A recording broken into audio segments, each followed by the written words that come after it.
on calminama e yeeɓiyankoɓe Pindi Média ayawo ngo e heeɗiyankoɓe radio ngo mo kala salminama salminago needi e salminago teddugal en jetti Allah e nelaɗo en jetti jigna men sernaɓe men en jetti caméraman en ɓe ganduɗa ko kamɓe kuccodirɗen Djiby Dieng e Faty Moussa Ndiaye wondude Ali Fall montowo o en jetti kadi yeeɓoɓe ɓe kono kadi no kewɗen wiide ni sababu o yejjitake sababu saabiɗo ha joɗɗen ɗo o Daouda Moussa Dia o salminama o jurama o yettama jetto jiiɗol fuɗɗima laɗo haaɗi kala ko wawa hikka e moƴƴere teddugal yo Allah ɓeydu mo wuuri adda cellal duumigal judde balɗe moƴƴude battande e dendagal bandiraɓe pop ha tengte daraniɓe diine daraniɓe leydi daraniɓe gendi daraniɓe ɗemgal en garta yewtere men leelal communication banggue men ñaamo ko ɓimen Mouhamed Ndim banggue men nano ko Tokar mo ganduɗa o wayama yiyede alay saago o loskite holko wonno dow muɗum namde ɗe kewi no fewi haala ka ne jiiɓi ma en gartan so Allah lamɗo jaaɓi hande ko ardi foof ma en kaal so jeeɗo ñaawi ko fate proposition de loi assemblée nationale oɗon gandi ina jiwruno no fewi ñande altine nde ko hundeji jiwruɗe no fewi ko woni hen ko no heewi ko soomi hen ko ɗon tan no wawno wonde toɓɓere yewtene e gasa ha laaɓa kono alay saago ɓeyden ko wiyete ko meftande e ɓeydugol hono prix ji cogguji ko fati e carburant woni gasoil en huile en ndelam kuɓɓam so ɗum ɓeydi cogguji kewi ko ɓeydade marchandise heewi ko ɓeydade ko saabi ɗum sen gayni toon ma garta gartugol dossier AGR mo ceerno Alassane Sall haalanno oɗon gandi haala ka mawnino kanko e Jean Michel Sène ɗo ha Espagne ina wayno wonko natti hen to banggue loskito laamu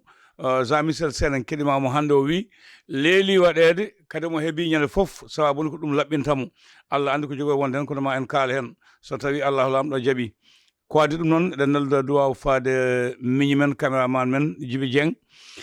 saabu ustorede mo jignaɗo men mbiyetenoɗo o Koole Hammady Wat Koole Hammady Wat mo galle waɗɓe ɗo Kanel ɗo kamɓe fof neldiɓe duwaw walla mbiyen Kanel fof e kuuɓal neldama duwaw kanko jignaɗo men jaaɗo o yo Allah yimamo yafomo harnamo aljanna waɗamo koddiɗo Fatimata Binta e nder beeli aljannaji Djiby Dieng duwanama e dendagal gollotoɓe Pindi fof duwanama en jetti dendagal arnoɓe toon duwinoɓe nelnoɓe noldinoɓe foof eɗen mbiya Allah jaabo duwaw o Toga assalamu aleykum konngol arta yeeso ma. Waaleykum salam wa rahmatullah Togar mi salmitimam juurimam en calmini bandiraɓe heɗotoɓe ena ndaara ɗo ɓe goni kala e less asaman he mo kala e mabɓe en mbi ɗum jam e kisal yo won e muɗum en garti kadi e nde ɗo yewtere nde gadoruɗen e kala talata so tawi oɗo saaha heedi hakkude kaalowo e keɗotoɗo e ko heewi nan ɗon lumbi ko heewi kadi nan ɗon ɓili ko heewi kadi ene sikke hen ene nane hen ɗum noon ko wawi hen wonde fof so tawi koye beelemma ko enene mabɓe ndendi so tawi won ko weñi hen eɗen ñaagui hen yafuyeto kadi a jarama ɗum noon baba bisimilla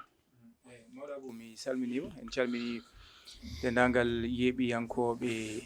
Pindi Média e kuuɓal ha ɓuuri tengtude tufde nde ɗo ni ganduɗa ko lewlal communication en calmini bandiraɓe foof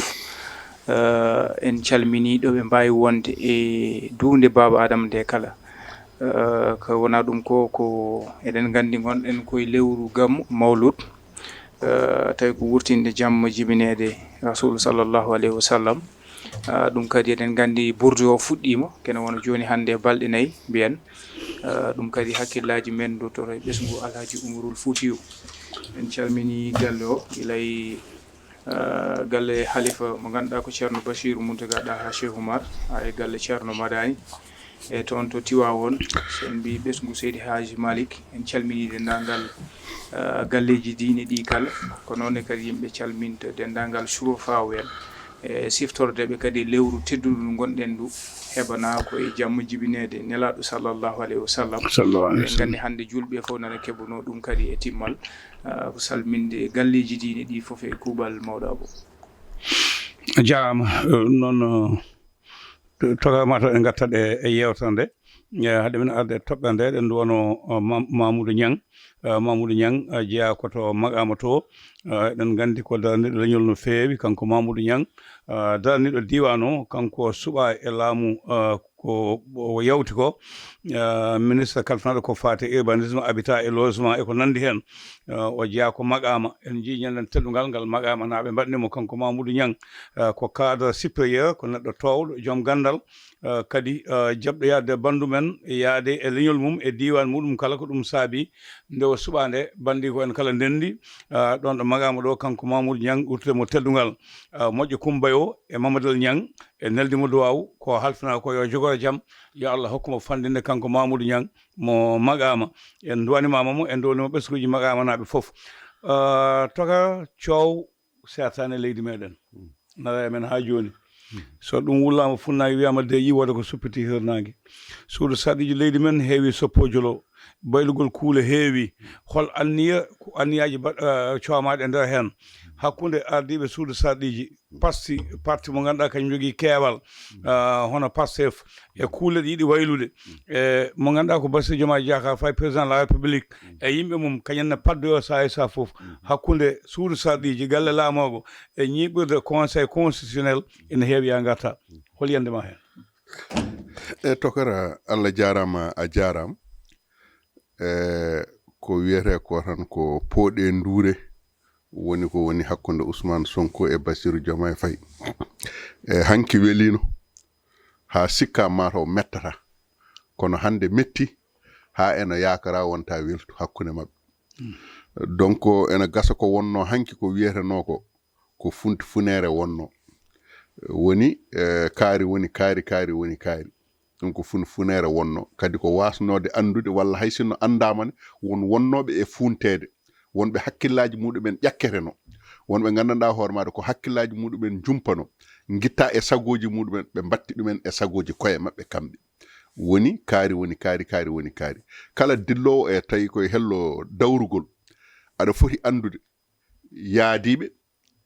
jaadigal mabɓe holno duumorto holno wonirta ceergal ngal holno ardata holko addata ɗum e holnde ceergal yanata hakkunde dawriyankoɓe ɗum ɗon so tawi en ƴeewi e kala saha eɗen jiya yeruji muɗum e hande o ena hawni hanki wiyeteno ko Ousmane ko kañum suɓino Bassirou ɓe daɗi wutte muɗen ceeka hen ɓe cakkaji muɗumen taƴa hen ɓe kotono muɗumen cengta hen ɓe pindira hen karwatuji muɗumen ɗeɗɗi ɗumen paɗe muɗumen cari caaki pindiri ƴettodiri kurondiri sababude wiide wonde Ousmane ko kañum suɓi Bassirou ɓe mbiya ala Bassirou Ousmane suɓaki ɗum yeehi penale ɗe keewi ɓe jaafoye konngol penale ɗe keewi woni penale ɗe keewi e funere o heewi ha Ousmane darti e hoore muɗum wi wonde kañum suɓaki kono ha hande won heddiɓe e nangtade ko Ousmane suɓi biyetanoɗo noon ko kañum waɗi so tawi dartima wi wonde mi waɗani mi sikkani so tawi won ko foti jarandema an sekodirede hen wutte wonde ko kañum waɗi tawde ko kañum wi waɗani heddi ko arama ha ɗo leydi ndi yimɓeɓe goni koye caɗele ɗe cuwata o ñawdade ha joni koye peeje wona ha joni ɓe jarata koye mamin kono ala ko waɗa ko dari taw tawde noon ala ko waɗa ko dari taw ɓe jarata koye mamin taw ha joni ala ko gasi kono noon kamɓe so ƴeewama ko woɗi Abou Diop ko woƴani ɓe ko woɗi ndim ko woƴani ɓe ko woɗi faati ko woƴani ɓe holko woni ɗum ɓeɗo goto muɗumen fof so tawi fini subaka sena ɗano andano ɗanorto ko yitere wotere sabu ene andi ala ko walde so fini holko heɓuri findude holko heɓuri dawrude ko ɗum woni goƴe muɗum kañum sabu ala ɗo nangti hayɗo nangtino ɗo henna seɓɓitima so tawi ko juuɗe ɗiɗi gonno ha hedditima peɗeli ɗiɗi nana gottili hen te ɗiɗon so tawi ceɓɓitima tan ko eɗen mooli Allah kamɓe ɓe goƴaka ɗum ɗon holko woƴiɓe goto maɓɓe fof woƴi ɗum ko holno diñorto Ousmane riwama to primature dogi moloyima assemblée nationale ene wiye koye saria ene wiye wona e saria ene wiye famde ɗon na waɗi kumpa ronki labde yimɓeɓe to banggue sariyankoɓe goto fof nana haala miijo muɗum min mbiyanmi sabu min mbiyanmi ko goto maɓɓe fof kamɓe sariyankoɓeɓe ala hen kalɗo gandal muɗum ala hen kalɗo ko jangguno ko ala hen kalɗo ko woni gandal goto fof so tawi ƴewama haala ko woni miijo muɗum ko wonduɓe Sonko kalata koko woni miijoji muɗumen ko gandanɗa hoore maɗa ene wela Sonko ene hawri yaadude Sonko ɓe ga so tawi ñaawi ñaawa ko gandanɗa hoore maɗa ene hawri e miijoji muɗumen ene hawri e miijoji Basiru ene jaadi hen ene weli ɗumen donc so tawi enen lombiɓe hakkude ɓe en ƴeewi mbiyeten ko hay goto mabɓe ala kaalo ko woni gonga ko goto mabɓe fof woƴa kono keddiɗo on no ñiɓori woni Ousmane ummima primature fayi assemblée nationale nan toon tuggude ko naati assemblée nationale ko fewde ñallangal hande Ousmane ala ko addi hon so wona ƴewde kañum holno fotata ñiɓirde e holno fotata jeyirede e subgoji paaɗi 2029 ko ɗum woni goƴa muɗum kañum ɗum woni goƴa muɗum hande yehi to suudu sarɗiji nanni toon kuule ko kamɓe jogui majorité ha waylama Ousmane gila nde gandanɗa hoore maɗa inde muɗum ala e liste électoral ha inde muɗum nattinama e liste électoral ha Ousmane hande o joguima yaak mawɗo wonde e sumgoji 2029 mawo jeeye hen joni noon heddi ko hakkude e 2029 holno Ousmane waɗirta ko joguino e kewendi yimɓe ko waasi hande ko holno heptirta ɗum Ousmane ko ɗum woni goƴa muɗum Bassirou Diomaye Faye woni président de la République ala majorité assemblée nationale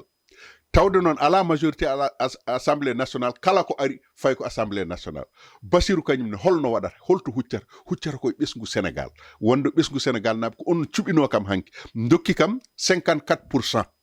gonmi président de la République ko onon mbaɗimi président ko onon guittatami président joni noon Bassirou ƴewde kañum holno ɓattorto ɓesgu ngu holno wurdirta e muɗum holno wondirta e muɗum kañumne ko ɗum woni goƴa muɗum ƴeewa so tawi ronki to assemblée nationale to rutto ga henna to population to henna 54% oɗon o wasa ƴewde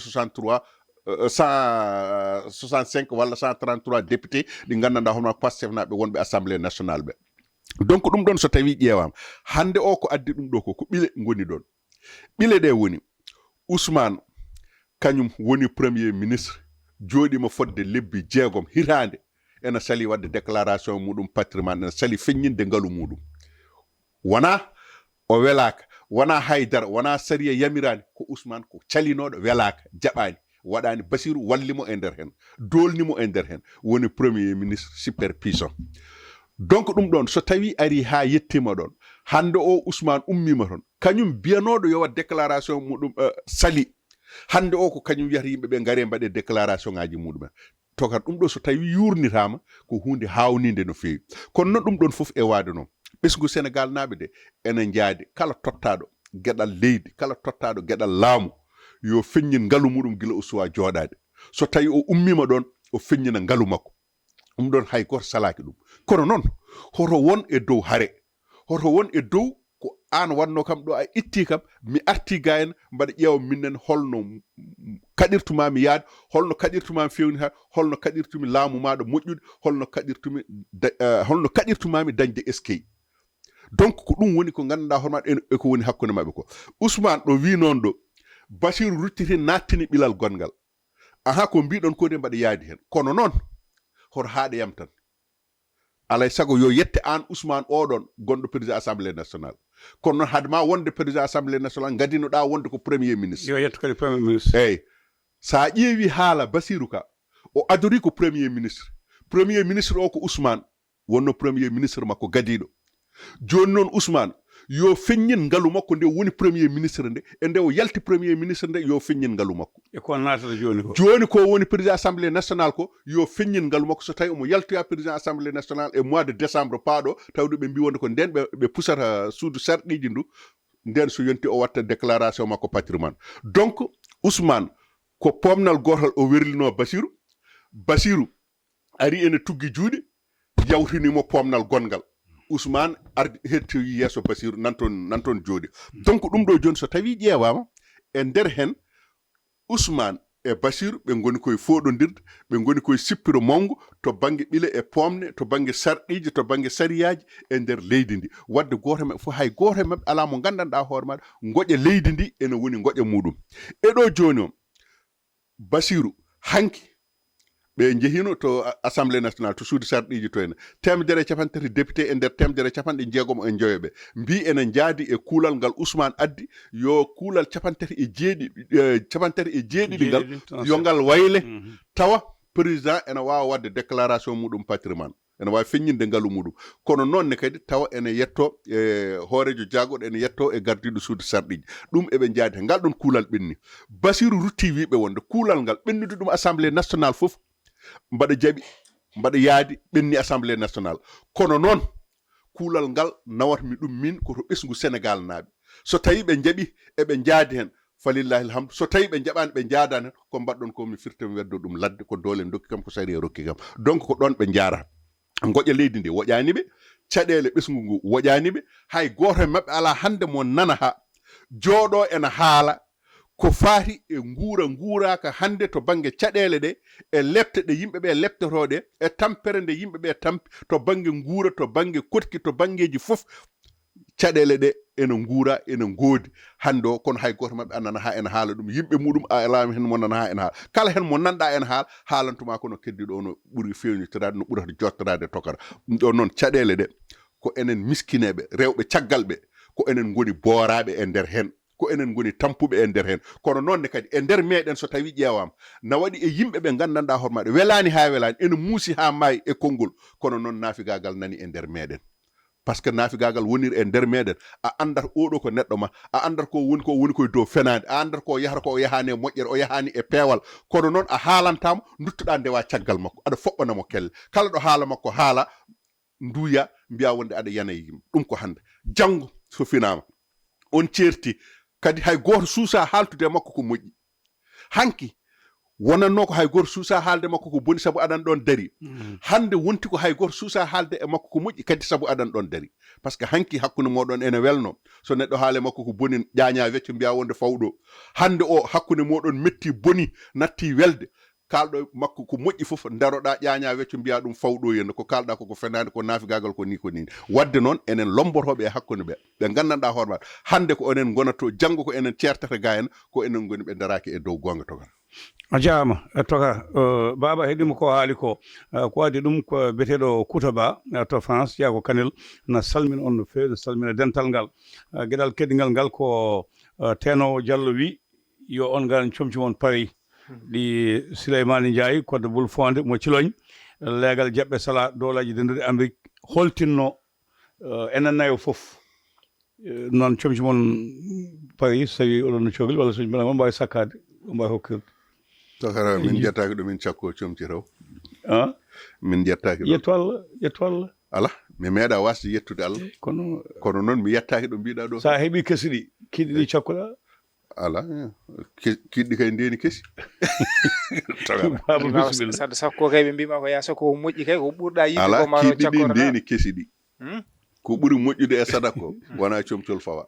kono ko ɓuri ko moƴƴude kay ka sadaka ko kadi sakko baba mi ayma a heeɗima ko haali suudu sarɗiji kuulal ngal capantati jeeɗiɗi fandare nde suudu sarɗiji jogui ko addi foof ñanden wiyanoma fodde capanɗe joyi député ummima e Pastef yantoyi e Diomaye kono mataw ngol ɗo hollirani saabu ina wayno kamɓe woɗɓe ɓe ɓuuri ɗon gueɗal ɗimmal ngal cikkuɗa koto banggue référendum o beele ko ɗum wawi ɗum safrude e beele hande Sénégal naaɓe tolni ɗo ina keɓani ɗum saabu caɗele guuraɗe e godaɗe ɗe eyyi wadde mataw ndewami tan koye ossature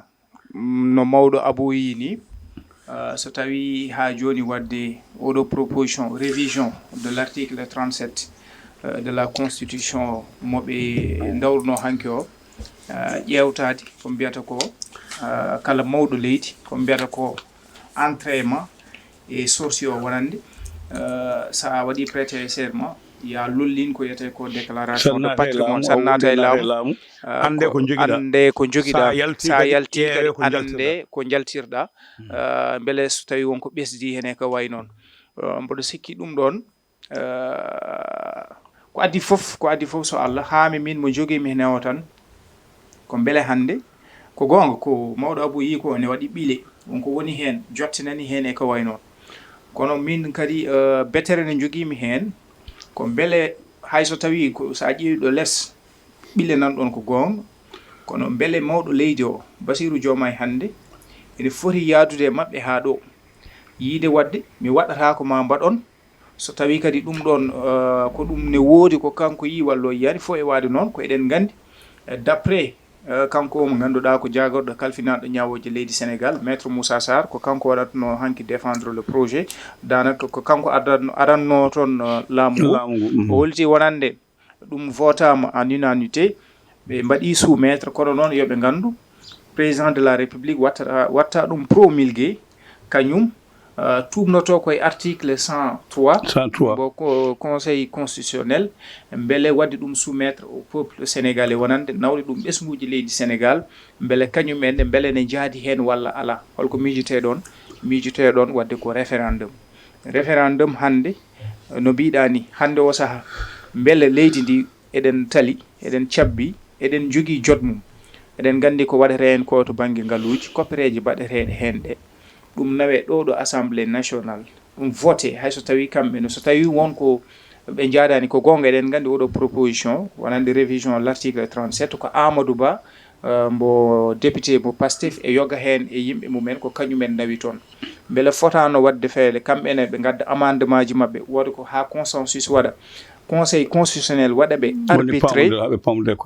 arbitré ha goto e mabɓe foof woda ɗo nangui keddiɗo woda ɗo acci ɓuri yimɓe ɓe jaaha référendum e saaha hande mo gonɗen o saaha o toɓɓere men ɗiɗoɓere men garoy hen beele hande leydi ndi ɗo jaaren ɗo musallo gonaɗo caɗele ɗe mawɗo Abou yini goto foof hande so tawi a lelima a ɗanima ɗanotoɗa ko yitere wotere sibu famdema caɗele guuraɗe ɗe goto foof ɓuuri andude hoore mum beele hande eɗen poti yadde référendum mbiyammi ko ala wadde a famat elle kamɓe ɓe mbaɗi passé à côté manam hande ɗo ɓe coyna ɗo ɓesguji leydi Sénégal naɓe fanno ɗo e mabɓe siki hande o saaha wona ɗum woni ko yiyete ko woni koɓe kujini kadi mboɗo sikki ko fatuno e déclaration de patrimoine so tawi tan ko haalde gonga oɗo cow foof fotani so tawi tan ko gonga onon mbiɗon ko jubal jubbanti nodduɗon kon labɓe juutɓe nodduɗon kon yimɓe ɓe ganduɗa kon hoolaɓe kon ko joguiɓe hoolare eko way noon ɗon dirtinta koppereji eko way noon mboɗo sikki so tawi tan ko haala Allah fotani ɗo yettede goto fof yo hollit ko jeeya hay so tawi won ko jiiɗen hen ko ganduɗa hande addi haalulaji mbaɗo Ousmane Sonko ko gonga eɗen gandi politique nan less biɗo wonande min ala ko joguimi so ala ko joguimi hollir par ce que eɗen gandi ma Jabal Diagne ɓoyi yiide o suusa wadde ko yiyete ko déclaration de patrimoine so tawi o yaltini min mami yaltin eɗen gandi hande yimɓe no ñoohamo o jeeya koye parmi les plus fortunés dans ce pays manam ɓurɓe hande jogade ngaalu beele ngaalu ngu o dañi ɗum koye warñede makko beele ko dirtinɗo kono kam eɗen gandi ko haali ko hande Sénégal naɓe ganduɗa ko watɓe conscient jaɓani en nani haala makko nde o waɗi yewtere makko ñanden ko ɓooyani ko yiide o jogui ko galle goto toon to ɗon ɗo ganduɗa cité gorgui hay ɗum no waɗi ɗum cédé ganduɗa ko ɓesgu makko ɗon probléme nan ɗon par ce que eɗen gandi dossier makko e Mame Mbaye Niang mo ganduɗa komo foti yobde ɗum 200 000 eɗen gandi on galle naati hen koye caggal mum Mame Mbaye Niang nanima portere plainte 200 millions biya 200 000 200 millions eɗen gandi on galle haala mum haalama koye nder on procédure judiciaire o dogi o waɗoye miite galle o e inde on ganduɗa ko ɓesgu makko walla ɓiyi ko biyeteɗo Mouhamed somi jumani ɗon eɗen gandi probléme nan ɗon laaɓani ko wona ɗum ko o haali wonande to banggue fond secret walla ko ɗum ko tottete ko wonande omo yiiɗi ko so tawi timmi temedere million o totta ɗum ɓen ɓe ganduɗa ko les martyrs en ɓe mbiyata ko martyrs ɓe soi-disant yimɓe mabɓe gañino lorinoɓe événement ji he kono enen foof eɗen gandi gurdam Ousmane Sonko nde ari nde guila waɗa premier ministre ha ɗo yaltira ɗo ha hande ɗo kal ñallugue hande gue eɗen gandi gurdam ɗam o wurata ɗam an mawɗo Abou a wuran ɗum Abou Gaye wuran ɗum goɗɗo e goɗɗo wuran ɗum duuɓi temedde ɗiɗi sibu kala nde woni nde primature nde way har nde Chine nde way har nde Burkina nde way har nde Mauritanie kala ɗomo yaha ko jak privé nawtam wadde ngun ngalu beele o itti ɗum koye ngalu leydi Sénégal holɗo itti ɗum ƴeewen ɓornanteri makko lone makko tan ɗe o morniɗe baba bu soodi lone ma ɗe anani soodi lone ma ɗe e lone a famɗini lone makko de ala mbimi lone biyeteɗo ko valeur $10,000 e ko ɗum mbimi so tawi a ƴeewi aɗa nawdi ɗum e lone Abou Diop ala mbimi firti ko lone makko ɗe kam ala mbimi dela poti mi anda kono kam mbaɗa andi ala sa heeɓi $10,000 watta e lone de bawa mi heɓani mi hokkaka ko jomum so tottimi so kinomi kalis tan mi hamata mbimi ɗe kam mbaɗandi ɗe jaroyde ko marché Kermel en marché Thiaro en mbaɗandi ko ronde ummi kanko so tawi a ƴeewi kanko lone makko ɗe o ɓornoteɗe so famɗi ha famɗi ɓuuri 100,000 sa ƴeewi paɗe makko ɗe o ɓornoteɗe heewi tawata hen ko marque Berluti en tawa hen ko marque Prada en e ko way noon ko ɗi ganduɗa ko prix mum so famɗi ha famɗi ko 100,000 million fayi dow sa ƴeewi montre aji makko ko Rolex en ko montre aji ɗi ganduɗa hande ko montre uji ɗi ganduɗa ko ngaalu mum ne wayi no leydi haala ko noon ɓornanteji ɗi o ɓornotoɗe ɗum ɗo fof so tawi a ƴeewi wadde on biiɗo kañum nde yoɓate ko 4 millions e ko fawi te 4 millions o kañum memata salaire mum wonɗo rendinta ɗum so timmi 100,000 totta 100 millions totta ɗum les martyrs omo foti haalande men wadde holɗo itti ngo ngaalu o nanni hoore makko ɗo o yiyata toon to assemblée nationale walla ko primature assemblée nationale e hoore primature holko waɗi yeddudemo rallongement o yiyanno ko yiide wonande par rapport o waɗi détaillé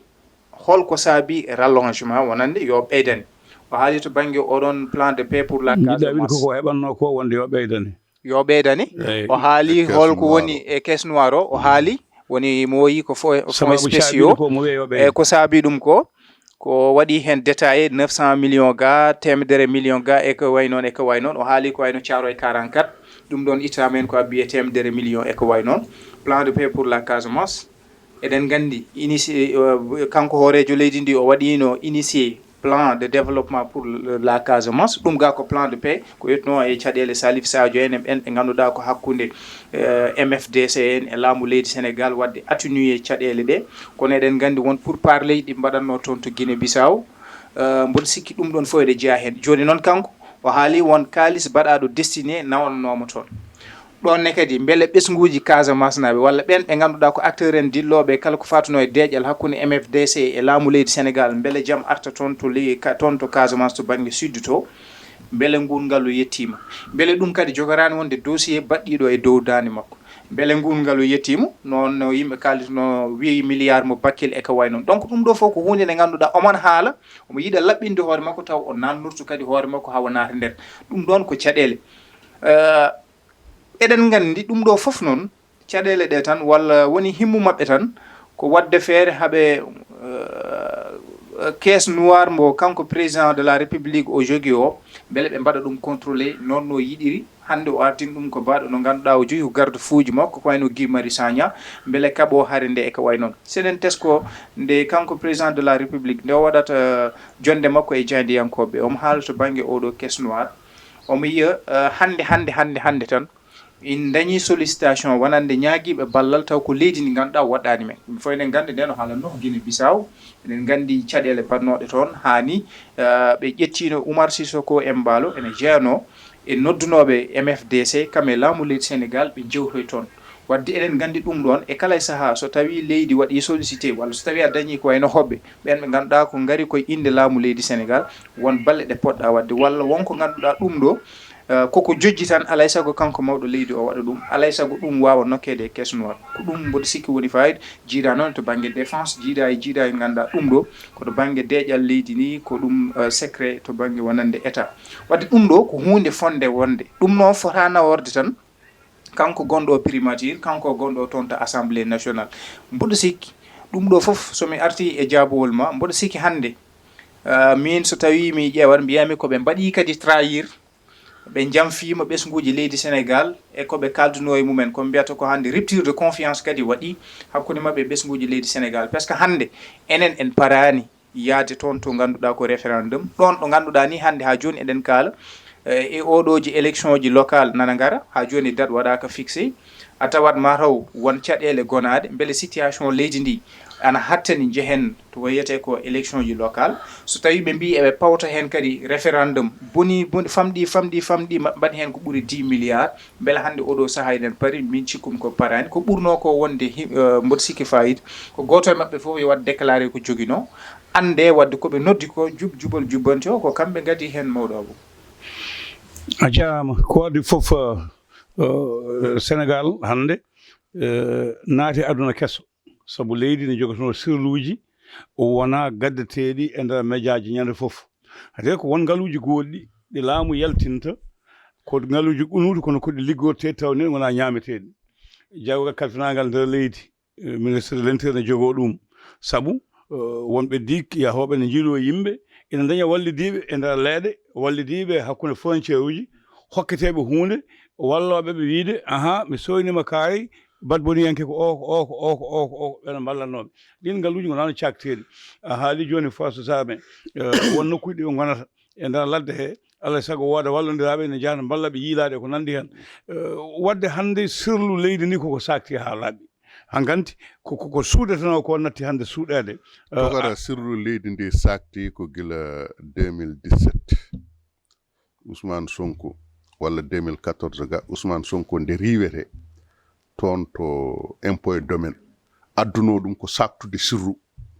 fami wonko gandanɗa hoore maɗa koko wiyete ko réserve ko sirru ko nden kamɓe koye opposant ji hande sey ɓe laamima ɗum woni ko mbima wondemo opposant hoto addane ɗo wonno omo liggo ɗo kay ɗon o wona ɗon opposant e ko joni ko lenni fof hande o woni kanko ɗon ko ɗon o liggotono famide ko sutura makko ko sutura kala liggotoɗo ɗon so tawi o wawi darade sirruji ponnoɗi suuɗede omo foti jeeyede e suuɗoɓe ɗiɗon sirruji so tawi o darima o sakti ɗiɗon sirruji on meta aɗa jottori janggo jaam so tawi o wonoyi président de la république metama sirru leydi mofto tokar ɗum ko namdal kadi wonko gandanɗa hoorema ay wonɓen yimɓe ɓe potani tottede gueɗal haydara ala ko ɓe poti halfinede ala ko ɓe poti resdede e leydi ndi min to banggue hooram woni kanko oɗo Ousmane Sonko woni kanko oɗo capitaine Touré ɓeɗo ko ɓe potani tan ko ɓe potani par ce que holko waɗi ɗum no mbimami ni Ousmane Sonko gila impôt et domaine o fuɗɗi saktude sirruji leydi Ousmane Sonko ummima toon ari ha woni opposant woni ɓurɗo mantede e ɓurɗo teskinde e nder leydi ndi walla e nder Afrique tawi koto banggue lundade laamu ha ɓuri teskede e nder hen Ousmane ala fof ɗo tawete so wona e juma wona e jama wona e nokkuji moƴƴi payodinɗi ɗin innama aade fof foti farnorade so wona tawete koye nokkuji baɗino suite beauté a famde ɗum ɗon ko gueɗe ɗe gandanɗa hoore maɗa wona gueɗal wona teddungal saabu hande o haysino neɗɗo ni ene haalta ɗum ene jogo gacce ala ko haalnoon wiyede wonde ko an yano hon walla ko an wino ni nde o yeehi toon nde o wino adana o yahani o ruttiti o wi wonde o yeehi nde o wiyata wonde o yahani nde debbo makko dari kañum wi wonde min ko min namdimo mete aɗa andi ala mi anda a yeehi ala mi yahani wadde mami jaggirani a famde oɗon debbo o watti ɗum penowo ayde mbocen gummiɗo henna jeehiɗo henna ha to Touba to henna garti coodi tamaroje ɗo poste caroy ɗo henna garti mbi wonde ko halifa o wi wonde yo woppu tikkere ñamde a famde yo ko ɗo ɗo poste caroy ɗo ɓe coodi ɗum wonde yo ara yo woppu tikkere ñamde o ruttiti o wiɓe wonde ko wiyanno o sellani ko waɗanno grève de la faim ko pop haydara hen ala ko wodi ko tappale yagal ɓolal ɓeɗo kadi o watti ɗumen fennoɓe ko kanko haalno ɗum de o ruttiti o sortori seese o woppi ɗumen nder toon e kala nde o dari o haali ɗum ɗo hande janggo so tawi o fini a wallimo e nder ko haali ko de hande a gonɗini ɗum aɗa sembinamo aɗa findire hen aɗa ƴettodire hen aɗa aybine hen janggo e jaam o sorto o woppuma nder toon hande o Aïda Mbodj haaltata haala Ousmane Sonko hande o Habib Sy haaltata haala Ousmane Sonko holko waɗi ɗum hande o Malick Gakou haaltata haala Ousmane Sonko holko waɗi ɗum ko kamɓe fof o nanniɓe koye bolon o wattiɓe fenoɓe a famide ɓe penani leydi ndi ɗi gandanɗa hoorema kamɓe teddungal ɓe joguino hen hanki e hecci hanki ngal ɗon teddungal iwi ha laaɓi ceer ala guittuɗo ɗum so wona kanko oɗo Ousmane wadde noon hande o so tawi yimɓe ɓe ngari ha tolnima ɗo aɗa Ousmane so tawi jooɗima hande o wi wonde ngaalu muɗum ko 4 millions 300 mille million ngaji nayyi pawɗi capanɗe jeegom ujunere Ousmane so tawi wi wonde ko ɗum ɗon woni ngaalu muɗum est ce que ɗum ɗo innama aade gonduɗo e sago muɗum hay sinno ko min gelɗo Abou Gaye sa wi kam wonde ngalam hande o no foti somi rendini ko jogimi ko ɓuri million ngaji nayyi ala ko haalno e kanko Ousmane a jarama toga joni ceertuɗon jeyanɗa winane ko namdal mboɗo jaaɓi opposant sa woni opposition ça veut dire saktude koye entreprise gonɗa koye leegal gonɗa ɗum jiida e niveau ardade leydi no wonno won sirluji leydi no Djibo Ka wino ni hay somi wawama mais haaldata so mi hoynata hen leydam entreprise ko entreprise a yoɓaka ɗo waɗama mais jinmi wiide hande koko haaltiɗo joni ko en jeehi ha en natti jogade sirlu hakkude men e leyɗele goɗɗe ɗe joni baba gartan e article 103 o article 103 o beele cikkuɗa omo wawa artude o yiwta mo capantati e jeeɗiɗo o kanko mo temedere tati o beele keddoɗen ɗo président o yiɗiri ni so ɗum ala holto leydi ndi fayi non article 103 o ko hen président de la république tumni yidde beele nawde manam nawde ɗum référendum beele jehen référendum awi joni leydi ndi ala ko référendum ko ɗum mbimi ko ɗon mbimi beele hande oɗo saaha eɗen kanko président e hoore mum beele eɗen poti yaade haa ɗo ko gonga hayso tawi cikkumi ko acte ko ɗum des schéma politique ɗi Ousmane Sonko e wondi mum mbaɗimo tendre kanko yiɗi yoftorade ɗum acte politique kono fonno ƴewde hande ɓesgu leydi Sénégal ko hande ko kanko woni mawɗo leydi ko kanko namdete so tawi koɓe mbiyata ko jomum ne namde wona Ousmane Sonko wona toon d' assemblée nationale ko kanko woni président de la république ko fof en o laami ɓen ɓe ngannduɗaa hannde ko lundiɓe mo e ɓen ɓe ngannduɗaa ko yadduɓe mo hande ɗum foti ƴewde situation leydi ndi mboɗo sikki ene fawi waɗede de ngannduɗaa tawi vraiment en jahani so tawi feere wonde ne wawi wonde tawi wona yadde référendum e ɗum ne wawi wonde ɗum mboɗo sikki ene wawi wonde hande ko wayno conseil constitutionnel nan ɗo no foti proposition ji loi ɗi Ousmane Sonko e mbaɗi o waɗani ɗum promulgué en jahani to référendum ko ɓooyani ko wayi hono noon ummiɗen mboɗo sikki hande oɗo saaha leydi ndi parani yaade référendum so Allah so wona kay so tawi peut être procédure ne woodi walla mi jogui solution wawde wadde ɗum couplé mi anda woyi élection ji local garoji e ko way noon beele ɓe ƴewno mbaɗi ɗum ɓe ndendino ɗum sumgoji ɗi wadde lawol gotol so tawi ɗum ne wawi wonde kono hande oɗo saaha mboɗo sikki ko ɓuuri ko joƴƴude ko wawde ƴewde caɗele leydi Sénégal ɗi wurata ɗi ɓe mbawa safrude ɗum ko wona kay wona yiide ɗum ɗo kadi nawe référendum beele kadi ɓesguji ɗi gona hen balɗe ene conka tawi kadi ene gonde caɗele mumen ɗe ganduɗa kadi ɓe cafrani ɗumen par ce que hen paɗen e toɓɓere men ɗiɗo ɓere nde leydi so joguima caɗele laamu wodata ko yaltini hakkillaji yimɓe kucca toon mbasa huccude e caɗele ɗe référendum oɗo mo président de la république namdi ko ɗum tan woni joftor makko ko ɗum tan o wawi dartorade Ousmane Sonko hande o so tawi ɗum ɗon ala ayi ko beele on foti toppira tan haare hakkude makko Ousmane Sonko haw yijjita ɓesguji ɗi o laami Ousmane woni haare muɗum ko bonnude laamu makko o dartoto ko kanko no Ousmane wasirta ronkirta dañde doole no bonniri laamu wona ɗum woni ko wanno noon mawɗo wona ɗum woni ko wanti par ce que hande mboɗo sikki woni priorité ko ɓesguji leydi Sénégal wona neɗɗo goto ko kanko woni président de la république so tawi noon goto ummima ene wiya wonde ene liɓa laamu makko mete o jooɗo tan o ƴeewa ɗum ala mi yiyan noon hol feere nde wawi jogade o jogui feere makko tan ko on kala feere nde addi fawi e loi o adda loi o fawa e dow muɗum wona joni adduno ko article 37 wiide article 37 o ko waylude article 37 o adda article mo gandanɗa hoore maɗa hankkadi président hanki o jeyanoka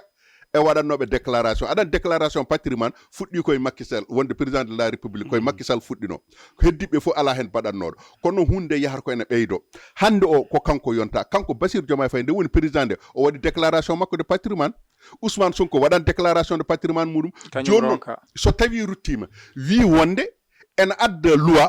pour wonde kanko Bassirou Diomaye Faye en tant que président de la république so tawi omo naata yo wat déclaration somo yalta yo wat déclaration te kañum ene jooɗi waɗani a faami de mais ɗum wona joni ɓenni assemblée nationale fattan hami jofnanma wona ɗum joni ɓenni assemblée nationale Ousmane adda kuulal gongal ɓennina ɗum assemblée nationale kala Ousmane kuulal ngal addi hande o pour que ena bloque Bassirou Diomaye Faye kala no andi no omo waɗira o waɗat kono joni noon jimmiide Bassirou andinimo wonde ko mbaɗɗa ɓennito assemblée nationale ko en ɓennata ga am ga en holno wasirte ɓennirde ga am ga en ko min jaɓata ko min yamirta ko min salho mi salima ko assemblée nationale waɗi ko joni duttotomi koye population woni article joni mi ara ɗon woni article mo gadduɗa ɗo oɗon article kañum liɓata article 37 o article 103 o ko kañum liɓata article 37 o par ce que article 103 o so tawi ari hippoto koye dow article 37 article 37 o nattat wadde valable en joni jottoto ko ɗum na ko heddi ko noon to banggue référendum mete leydi Sénégal ene paari wadde yaade référendum walla parani ɗum ko kamɓe gandata ɗum enen en ganda ɗum so tawi eɓe jaaha référendum ko kamɓe gandinoɓe eɗen gandi ori en ganda eɗen gandi eɗen gandi ori eɗen ganda eɗen gandi ko moƴƴi e leydi ndi en ganda oɗo no wiyatno ndim eɗen gandi ko moƴƴi e leydi ndi ko beela hande situation financiére mo gonɗen o Sénégal ne hattani yadde référendum pourquoi eɗen gandi ko moƴƴi e leydi ndi ko Ousmane ko fuɗɗata ko hay goto haalata wonde bonande nde Ousmane fuɗɗata nde haalata ko joftormo Bassirou waɗi o Ousmane kañum fuɗɗi bonande Ousmane fuɗɗiri bonande ko jooɗade no yaari assemblée nationale ni ɗum ko bonande no waylirta kuule ɗe ni ɗum ko bonande ɗum ko musiba e leydi et pourtant population nan hucciri hen population manifestaki aɗa andi sinno rewino lawol a sinno wonno gonga population o e hoore muɗum ko kañumen gummoto paya assemblée nationale mbiya Ousmane woppu loi ji assemblée nationale ɗi mbaɗa ha hen ko welma ko no jiɗirɗa fo aɗa waɗi ɗo ko population foti darade ummono wona wasa fadde e président de la république toɓɓere nde juri toɓɓere nde ɗum ɗoji men juri jimiyidemo tan ko président de la république ne jogui des mécanismes ene jogui laabi kewɗi ɗo rewi ha waɗa ha ɗum mboɗo mera ha sammina ha saabu aɗa andi haali loi o votama ko abbi e 130 député wona voti ɗum jaaɓi est ce que hande loi o naati en vigueur ala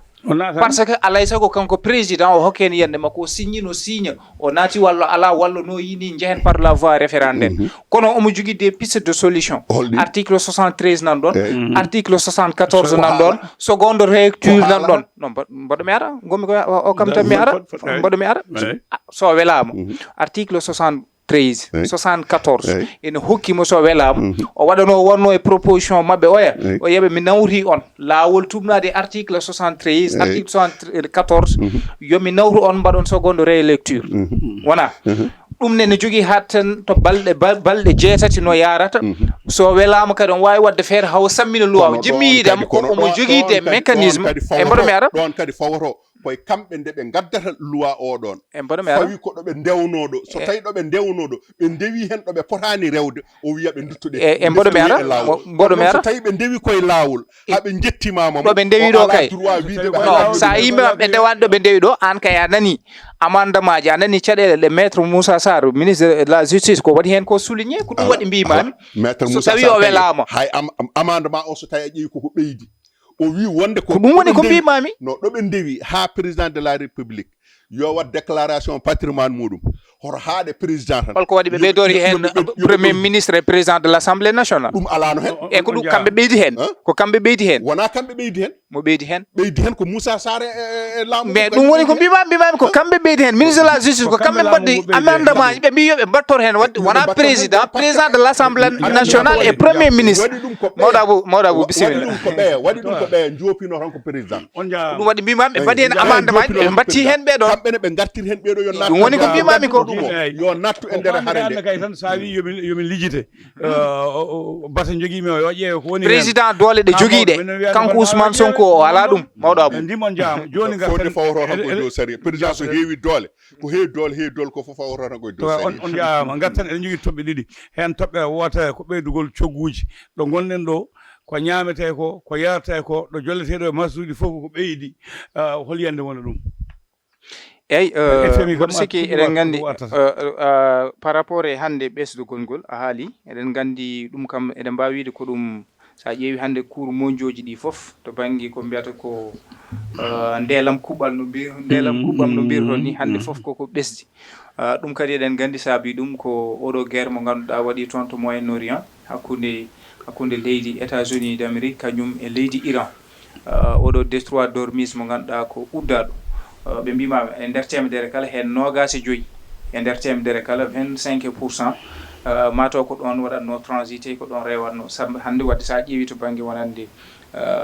ɗum waɗi répercuté no feewi to baŋnge wonande aduna o en jii ɗum ɓesdi baŋnge yo e baŋnge heddi noon leydi sénégal sa ƴeewi tan to baŋnge ko mbiyata ko leydi sénégal laamu ngu so allah ne haɓerno heen beele wawde nangorande heen ɓesguji ɗi ha mbasa tinde ɓesdugol ngol no feewi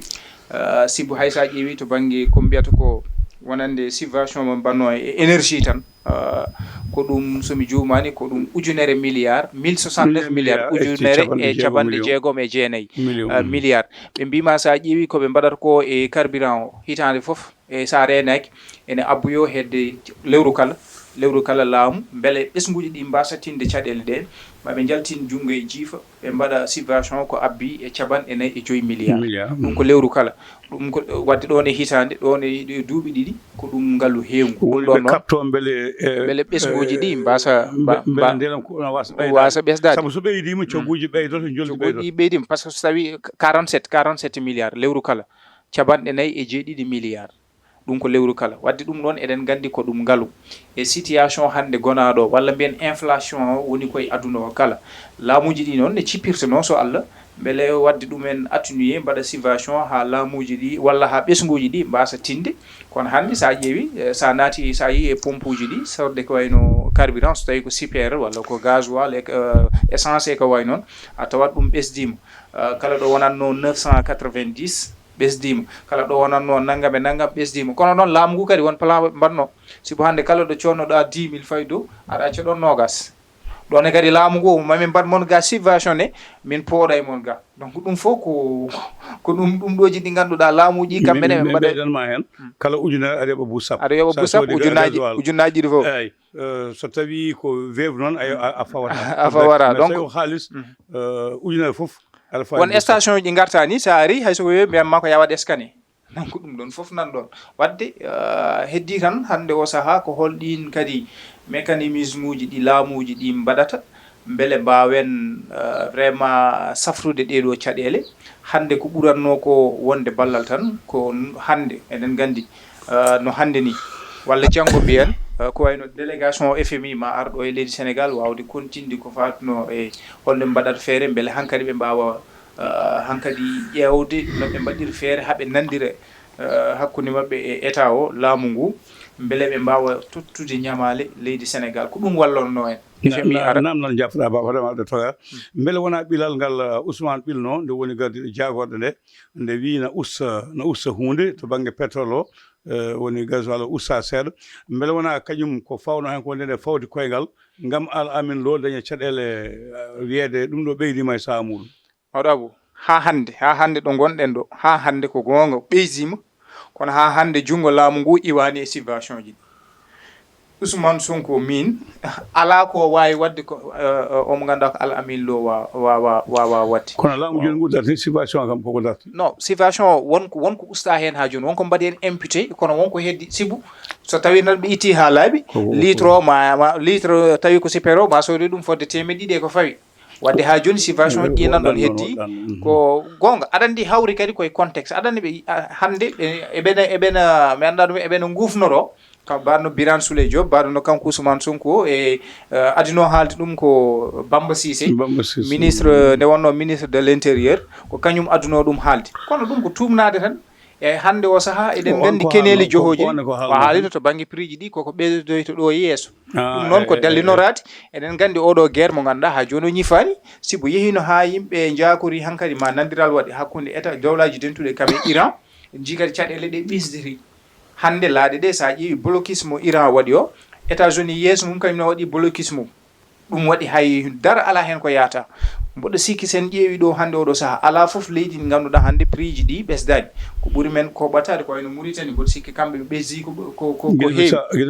Burkina ɓeydi ko ɓoyani ko ɓeydi ko ɓoyani ko Mauritanie kañum ɓeydi ko ɓooyi enen Sénégal ko joni puɗɗiɗen hen nadde walla mbiyeten ko laamuji men ene ñoƴƴe hen itti mbaɗen hen wadde laamuji men mbiyeten laamuji men kaɓama nguɗo laamu kamɓe mbi ko mbaɗanno ko Basir waɗanno ko temedde ɗe mbiɗa joni ɗe ɓe tawi wawa continde non laamuji men eɓene kaɓa hen ko heddi jiɗɗum kamɓe mbi soɓe pano ɗum ayi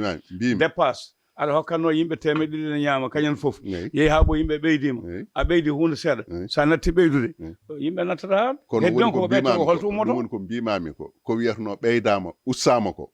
ussanoka woni ussanoka an a haali jim ko pamɗa e no, ko ussima ussaki o no fatta Ayyo. wona Yo. an a haali en mbiɗo joni to banggue carburant o kala ɗo coɗɗa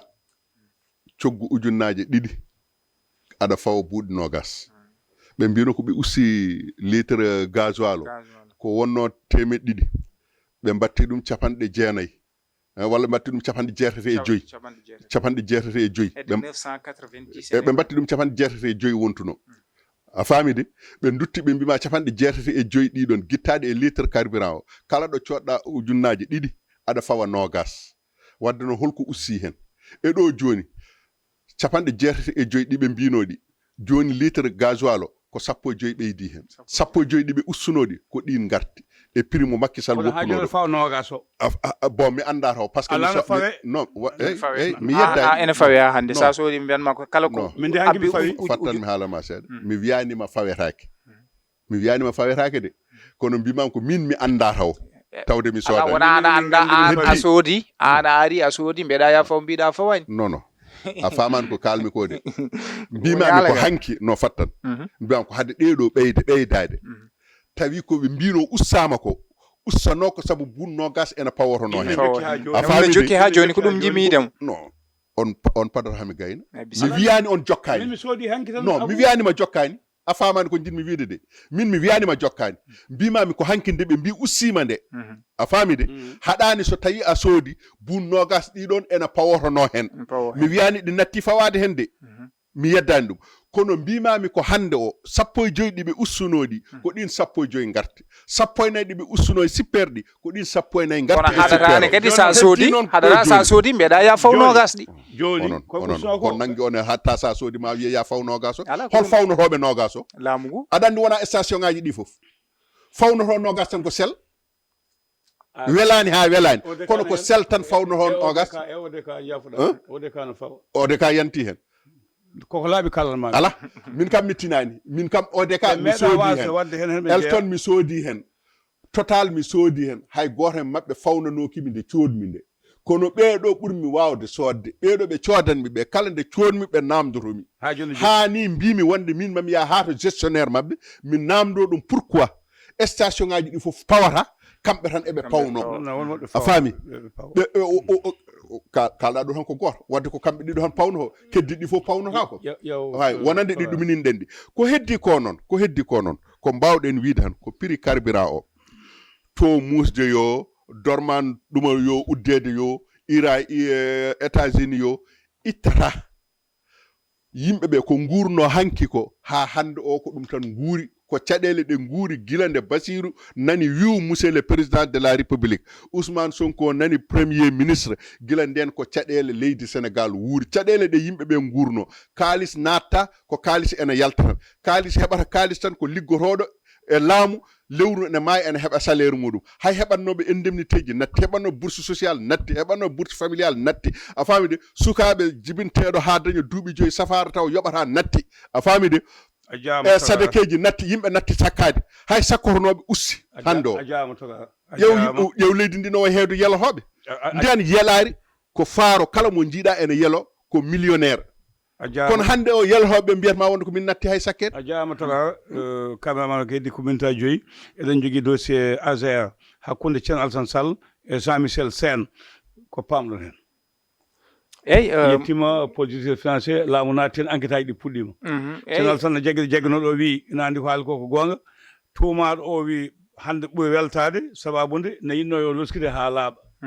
eyyi dossier o mboɗo sikki o arti eɗen gandi laamu surtout koyno ɓe udditi hen information judiciaire min mbiyami koɓe tardi won en jeehino ha yimɓe jogui sikki ni mbi mataw dossier o mataw fawi hen junggo mum ko président de la république ko gonga en jii omo ganduɗa ko hoose woni ko EPC mbo Espagne moɓe mbiyata hoose holɗo naati mo ganduɗa ko kañum woni yummare nde foof mo ganduɗa ko kañum kalis o neldama te ko ɓuuri ko hewde kalis o naati koye juuɗe mum hande en ganduɗa ɗo naati caggal nde révélation ɗi ceerno alassane sall watno kontuji kewɗi ɗi ngannduɗaa ko kewɗi ɗi ngannduɗaa koye leyɗeele certuɗi kaali so feccama e ɗin kontuji kanko ne o ronkama yiyeede eɗen nganndi o ari ɗo e sénégal o waɗi interview makko laamu ngu udditi heen information judiciaire en jii ko haala heen Jean Michel Sène fo e waade noon mboɗo sikki oɗo dossier ko ɗum fotno wonde actualité o ko kalannoɗen ko e déclaration de patrimoine oɗo révision mbo conseil constitutionnel ɗum ɗo fotno wonde dossier o hannde ko fotno ko haalede ko nguɗo ngalu ngu ngannduɗaa hannde ko abbi e capanɗe 37 milliards mo ngannduɗaa ko ɓe dirsinama haa jooni anndaka holɗo kaalis o holɗo o naati te en mbawa yiide potoyel ngel ɓe puɗɗi wadde heen e ɗin ɗe ngannduɗaa ko guri sibo eɗen nganndi ngalu ngu ene heewi ko hedde capanɗe jeenayyi capanɗe jeenayyi e goo milliard pawɗi temedde jeetati million tawi kuwo ko wadde électrifié manam huɓɓude ko abbi ujunere e temedde jeeɗiɗi e ko fawi wuro beele daña kuɓɓam eɗen nganndi kadi ɗum lajal ngal wonno koye nde ɗo hitande 2026 oɗo wonno eɗen mbawi wiide walla lajal ngal ni ngal gasi kono ha hannde en jii ala fof ko diri heen kalis woodi heen ko yalti en jii caɗele ɗe ngannduɗaa nan haale hakkude maɓɓe won mo ngannduɗaa ko sonnat assurance e ko way noon mboɗo sikki hannde o sahaa laamu ngu surtout kanko Bassirou Diomaye Diakhar Faye ko ɗum fotno wonde sibo en jii caɗele ɗe en keewi en kaali ɗum ɗo en kalti ɗum ɗo hankkadi en amti e haaltude ɗum heddino ko mbaari ko actualité men kaali heen en jii début o wonaa ɗum wonno ko mbaw gila e ARCOP nde ari harti laamu ngu wallani ɗum kanko Jean Michel Sène on waɗa ko wela ceerno Alassane Sall heɓɓe marché ji Togo si ɗi puɗɗimo woytade ha o en jii caɗele ɗe ngannduɗaa oɗo mo ngannduɗaa ko kanko mo ngannduɗaa ko Seydou Kane mo ngannduɗaa ko laamu ɓe mbi wonde e omo rewira ko abbi e temedde jeenayyi million tawi ɗum ko ɗum exonération fiscale mo ngannduɗaa ko fo e usage de faux falsification de signature e ko way noon ƴeewa kadi tawa woodani sibu e Yarhamou Mouhamadou Moustapha Ba nde wonno ministre des finances et du budget waɗino décret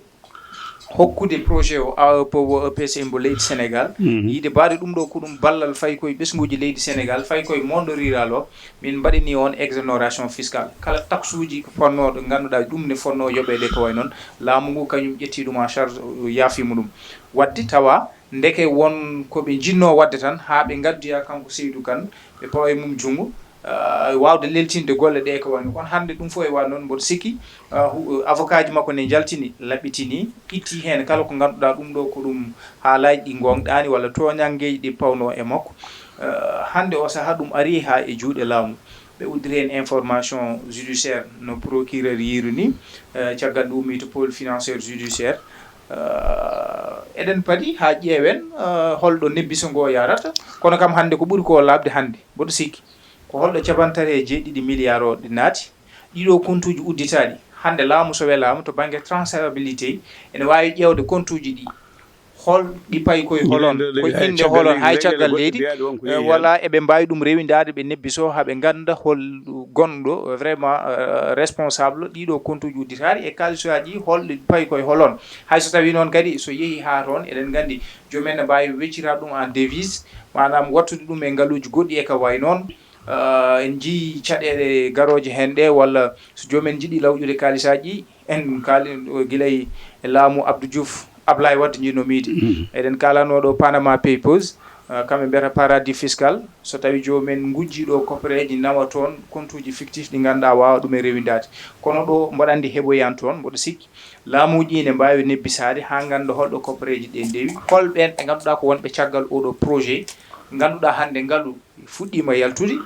te projet o daraki e holɓe ganduɗa ko kañumen goni caggal mboɗo sikki ɗum ɗo ko ɗum tan foti wonde de ande tawno kadi so information judiciaire so udditama tan an wonka wawa haalde hen walla wonɗa wawa yettade siko hande o saaha laamu ngu e hoore mum walla ñawoji leydi Sénégal ko kañumen goni hen ene nebbiso toka ngol sippi ngo Ceerno Alassane Sall ɓooyi sippede heewɓe ne mbiyatno beele koye gonga woni saabu heewɓe tawtani monte ko serndiɓe woɓɓe mbiya koye gonga makko woni omo jaggi hen woppani hande o nodda ñanden dig yimɓeɓe beele paayi hen wonde yataw ko haali ko noon beele laamu Espagne jogani uddude hen wiide o bonni e ko nandi hen to ka dossier o ha yettima ɗo caggal nde tinɗa pôle judiciaire financier yeehi hankanti ha nanne juuɗe muɗum kanko o wi ko ɗum ɓuranimo sababude ma laɓɓinmo hawa laaɓa ko mbawɗa jabade hakkude mabɓe e togara ko addi fof kanko Jean Michel Sène ko ɗum tan wawi wonde konngol makko tan ko pôle judiciaire financiére leeli wadde ko wi ena waɗa ko leeli ko noon o wawata wiide kono noon enen fof eɗen gandi affaire dossier Azer o ko Ousmane Sonko fawno hen junggum koyngal muɗum nde woni premier ministre sabu enen fof en ji Ousmane Sonko ko kañum dari e hakkude aduna wi Jean Michel Sène ko Ceerno Alassane Sall tumar mako fodde 37 milliards ɗi wona gonga aɗa laaɓi cer jungo ma ene laaɓi cer yimɓe ngulli poɓɓi dippi a faami hande o so tawi woni kanko Jean Michel Sène o haali ko alay sago ko noon tan wawata wiide sabu sinno tawno omo yinno ko laaɓi ko gonga e makko o tumama ko tuma ko 37 milliards kanko o ala hen hay mbuɗu goto o selnani te eɗen gandi liste baɗaɗo pour ñamɓe fecciɓe e 37 milliards o liste o omo juuti no fewi kanko pour o laɓɓintuno hoore makko tan ko o waɗano ministre oya Sénégal najo oya no wanno ni ko démission de poste o yo wonde mbaɗi enquête aji ha laaɓa so tawi enquête aji mbaɗama o laaɓi o arta e poste makko so laaɓani o fiya e mbabba he ko ɗum tan min woni ko gandunomen ko heddi ko noon hande o to banggue dossier hono Azer o Ceerno Alassane Sall ko kañum rippanno hen ko kañum wullanno hen wona opposition min de kam e yiyandam wona opposition ene woppidimo e hoore makko kono noon kanko ko opposant ɓe ko opposant ji alay sago kanko so tawi o ƴetti dossier ko kanko darho e dossier o sabu ene gasa taw won dalilaji o jogi hen ɓe e ngala ɗin dalilaji waɗa ni hay sinno tawi ene jogi ɗin dalilaji wonko gañata wadde pour sembindemo e dow muɗumen donc ngara ndecca seeɗa ha ganda gueɗe ɗe holno ɗe jara e holto ɗe mbattinte kono noon wona dossier 37 milliards o tan pôle judiciaire financiére uddiri par ce que CDC nan ɗon Fadilou Keita kañum ne nan ɗon fodde 2 milliards nan ɗon wiya wonde ko surfacturation donc ɗum ɗon ɗiɗon ɗumanaji fof ene mbaɗe enquête aji heddi noon ko hande o kamɓe pôle judiciaire financiére ɓe kolliri wonde hay goto hoto tuum hay goto ko enquête udditaɗo kamɓe maɓe ndewido gila ɗo henna e Sénégal to banggue Azer o ha toon to Espagne to henna kala trace ɗo woni maɓe ndewino ɗum ha yetto ɗo yettiɗo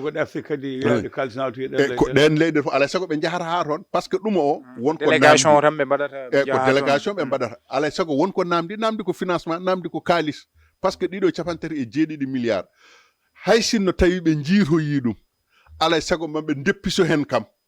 kina tolno e milliard uji 5 walla milliard uji 6 taw koye dépense uji jeere oɗo jejjirende laamu mbaɗino délégation judiciaire ƴewoyade kalis ngu Karim wadde holɗo mofti kono haydara ala ko jibini ceerno Karim wonde ko basal wonno on jaarama ko wawi hen wonde fof kam eɗen gandi kam laamu ɗo ummoto ene waɗa loskito e kono o dossier kam soɓe ummima tan ɓe jiyat ummade ɗo en nder leydi ha caggal leydi aɗa andi woni ɗumanaji ko ummade ɗo en ha caggal leydi alay sago wonko namdi sa yeehi ka ñaamo ka jaro ka jippinte hol jippino otolaji koye kalis he yaltata ko ñamata ko kalis he yaltata biyeji moɗon avion ngaji koye kalis he wona gundam pori nebbisade non 8 milliards bo bakelo nanɗo 100 millions caaroy karanka ɗo wona on tan par ce que aɗa andi Ousmane ko haaliɗo wonde kalis mo heɓanno to en prix matiére ko ni o feccir ɗum ko haala makko ko kanko tan ala mais so tawi ɗum ko haala makko ko kanko tan en meeɗa majjude Ousmane kala ko haali hande so fini janggo mo ay ko haali ɗo ene ko wona o haali kalis o ko ni rewi tesko ɗo aduna judde koyngal mawo darto wiya wonde wona gonga on jaarama yewtama communication ari ha ɗo on jettama on jarnama jettoji ɗum fuɗɗima laaɗo haaɗi baba ko an uddinodemal eyyi ko weltanade bandiraɓe foof hokkude ɓe aadi paaɗo so hawre weledal ko weltanade musidɓe men ɓe ganduɗa kañumen ko jeeyaɓe jewtere nde tawno jewteɗe so paari kamɓene ɓe gaddata hen ko jeyanɗe mabɓe to banggue commentaire uji ɗi ha e ɓen ɓe ganduɗa ko waɗoɓe en audio ji ɓe balla en to banggue hakkillaji addoɓe hen jeyanɗe mumen ko wayno mo ganduɗa ko mawnam Abou Diye won toon to dowlaji tentuɗi Amérique kankone o waɗatami ko audio ji addude hen jeyanɗe makko vraiment ko neɗɗo mo ganduɗa kadi ko jettowo on e kala saaha an mawɗo Abou Joɓe e mawɗo Abou Gaye kanko mawɗo Abou Diye won toon to dowlaji tentuɗi Amérique to Denver Colorado en beltanimomo kanko e Toulaye Thiam Abdoulaye Malal Taggu ko noon ne on ganduɗa ko Alhasim walla mbiyen Hasim Sall toon to Denver Colorado Issa Seck en kamɓe kala e kuuɓal en calminiɓe en beltanimaɓe kamɓe vraiment ko yimɓe wallotoɓe men to banggue hakkillaji ɓe ganduɗa kadi ko wattuɓe tan no fewi haajuji mumen e hammuji mumen foof gaccat gam wawde darde nde ɗo yewtere mawɗo Abou. jarama toga e togara Allah jarama a jarama ko wiide bandiraɓe heɗotoɓe tan ɓe ɗacci hakke e yewtere nde ko ni han wawata siforade kono noon eɗen ndenda e yewtere nde ko adi fof ko wiide bandiraɓe ɓurdu mo baɗe heɗo galle ceerno madani ɗo en omo jokki wadde ha e ñallude hande kala jiɗɗo hawrude ɓurdu o jamma fof ene wawi yaade min kay ala an ɗon mami haalani aɗa andi oɗo ko kilifa men ko toon kiira andi o kala ziyara ceerno Muntega Tall ceerno Seydou Nourou Tall kala ko fatuno e presse ko Abou Gaye jippintuma ñammintuma yarnatma boltintuma min hon gandumen presque minen attention ko kilifa minen ko kanko woni ceernamen toon jaadi toon kanko woni ceernamen toon so tawi ko pomne yata waɗa tule pomne eyyi noon ko wiide han ɓurdu o kala jiɗɗo hawrude tan ko ummade 9h30 ha 23h ɗum ko kala jamma garɗo kadi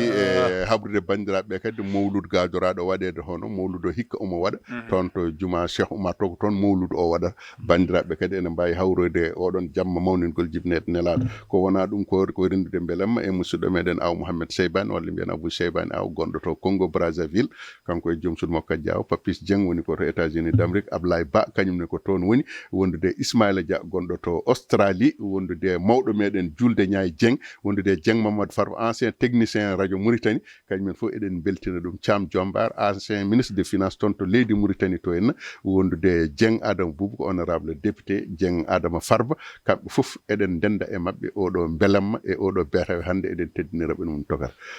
a jarama toga siftide on tan tenowo Diallo wiyogan comci mon ɗi Souleymane Ndiaye ɗen jettamo no fewi e oɗo noon ko Houlé Mamadou Diallo ko kañum Houlé Mamadou Diallo jaagoɗo gudduɗo nduwen an hande nanduɗa koye kanko woni ko ñantade hande ni hande o nawruma ko te koɓe ko jaltude joni kay ko caméraman en ɓe mbi o nawruma hande ala hen haalane Souleymane Ndiaye en mbiɗa wiyete ñanta mono wiyete Houlé Mamadou Diallo Houlé Mamadou Diallo min ko Hamma Sammode ñantimi o caméraman en ɓe mbi kamɓe ɓe ñantaka aɗa andi Diallo koɓe taƴoɓe eyyi ko gonga mabɓe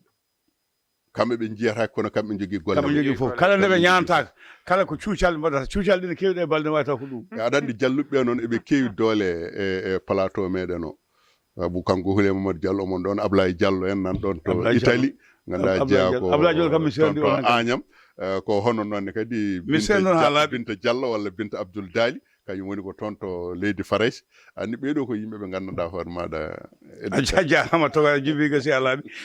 en jetti en jarnima kamɓe kala en jetti Tenowo Diallo en jetti Souleymane Ndiaye ko ɓuri welde foof o wi mi meeɗa yiidema ni gandirmami kono mi ñantuma kala wonɗo ɓurti mo yiɗa ƴettu o jooɗi ha ɓooyi o wi Aliou Dia beele somi ñanti yaade makko ɓe o mettinta Aliou Dia wi ala ko ɗum ɓuri yidde e kono Aliou Dia noon koye mawlud fayade mbaro wiyatamo ñifa téléphone makko Aliou ala accu on ɗumen ɗum noon Souleymane Ndiaye Allah jarama jam golle peewi noon kamɓe ma nan ɓe on nani Fa Ndiaye ko haali en nani Djiby Dieng ko haali kalde ɓe ñantaka ngol cuucalɗi ko ɓeydotoɗi ko ɗo ka tan haalawgol ngol so Allah lamɗo jaaɓi